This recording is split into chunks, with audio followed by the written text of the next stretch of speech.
Las primeras comunidades. La misión cristiana propiamente dicha comienza a partir de la muerte y resurrección de Jesucristo. Aquí está el detonante y el sentido del deseo ardiente que sentían aquellos primeros cristianos de compartir la buena noticia de la salvación.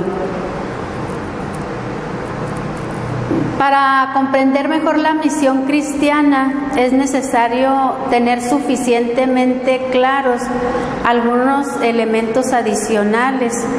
Es necesario reflexionar sobre el ambiente religioso en el que surge el cristianismo. Un primer elemento crucial en el que debemos poner atención si queremos comprender mejor la misión cristiana y de sus orígenes en el ambiente religioso del mundo grecorromano. Es innegable que en el siglo I antes de Cristo, el mundo religioso del Imperio Romano se hallaba en una situación de profunda crisis. Las religiones que existían en Roma en aquel tiempo eran nacionales, mistéricas y universales. Las nacionales estaban destinadas a la salvación del Estado, las mistéricas a la salvación particular del individuo, las universales pretendían salvar a toda la humanidad, sin distinción de naciones. Es donde entra el cristianismo. Sobre la religión nacional, se pensaba que los dioses velaban por la sociedad, por la prosperidad de las ciudades y del Estado. La defendían de los peligros naturales y de los enemigos. Podríamos decir que la religión nacional era de alguna manera utilitarista. Estaba al servicio de los individuos y del Estado. Todos los ritos y sacrificios, tanto públicos como privados, tenían como objeto obtener un beneficio de los dioses o de los espíritus, ya que unos y otros ocupaban el mismo plano en el mundo de las creencias. Sin embargo, aunque nos parezca extraño, este modelo religioso no tenía implicaciones morales para el individuo, excepto el amor a la patria. Fuera de esta lealtad y a sus leyes, los principios religiosos no tenían relación ni comportamientos de las personas. Un eco de la religión nacional lo encontramos en el primer viaje misionero de Pablo, cuando al llegar a la ciudad de Listra, los dos apóstoles, Pablo y Bernabé, son tomados por dioses del Olimpo. Después de haber sanado al cojo de nacimiento, que nos habla en el libro de los Hechos, en el capítulo 14 del 11 al 13, toman a Bernabé por Zeus, mientras que a Pablo, que es quien dirige la palabra, aparece identificado al dios Hermes, que es el mensajero de los dioses. Junto a la religión nacional existía el culto doméstico. En cada familia adoraban divinidades privadas, donde tenían capilla con un altar junto a la diosa Vesta. Este culto familiar se extendía a los límites de los campos de cultivo. Para ellos, antes de tomar cualquier decisión o emprender cualquier negocio, consultaban a sus dioses para que les indicara si era buena o mala la decisión. Sin embargo, el vacío del contenido de la religión oficial iba dejando cabida a toda clase de prácticas como las supersticiones, la magia, la adivinación, la brujería. Por lo tanto, la religión nacional no daba ninguna esperanza de salvación, pues no tenía repercusión alguna en el comportamiento moral del individuo, hallándose lejos de las ideas nobles de justicia, de fraternidad y desprendimiento.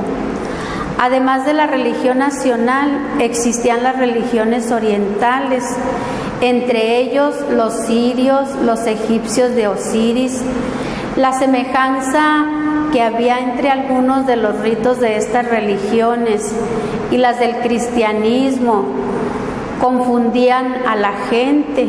Por ejemplo, además de las abluciones y unciones y de la comida sagrada, llamaba la atención el que ambos tipos de religiones celebraran su fiesta el primer día de la semana, es decir, el día del sol, que los cristianos lo llamamos Día del Señor, por la conmemoración de la resurrección de Cristo. Es importante hablar del judaísmo como una religión oriental. Esta se ubica en un espacio intermedio entre las religiones nacionales y las universales. Los diversos desplazamientos que fue viviendo el pueblo judío desde el siglo VI a.C. a lo largo y ancho del territorio, dependiendo del imperio en turno, provocaron que tuviera una presencia significativa. Iban surgiendo simpatizantes atraídos por ser monoteístas, sus altos valores morales y su conciencia de identidad. La presencia de los judíos en la diáspora se les llamaba temerosos de Dios. No obstante, el pueblo de Israel no se decidió a proclamar a todas las naciones la palabra de Yahvé. Los israelitas no fueron misioneros, aunque tuvieron la oportunidad de hacerlo. Los judíos sí tuvieron conciencia de que el poder de Yahvé no estaba limitado a un territorio ni a unos cuantos hombres.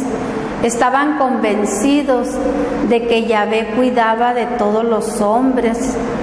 Esto equivale al universalismo. El cristianismo se asemejaba mucho al judaísmo y se convirtió en un espacio para dar acogida a quienes simpatizaban con el judaísmo.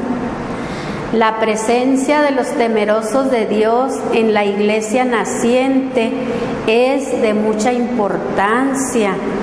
Para comprender la rápida propagación de la doctrina evangélica, fueron los que se hallaron en mejor disponibilidad para aceptar el cristianismo. La buena nueva encontró eco en los judíos poco observantes, como en el caso de Timoteo, hijo de una judía, pero de padre pagano. Todos los pueblos de buena voluntad son dirigidos hacia Israel, de tal modo que experimentaban la gloria de Dios y su presencia.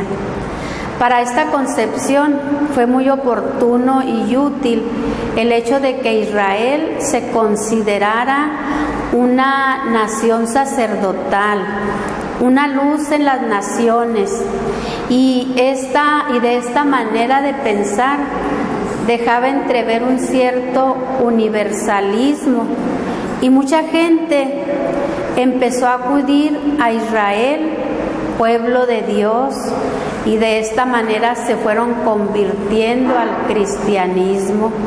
Hermanos, pues los sigo invitando a que nos sigan visitando en Santuario de Guadalupe TV por YouTube.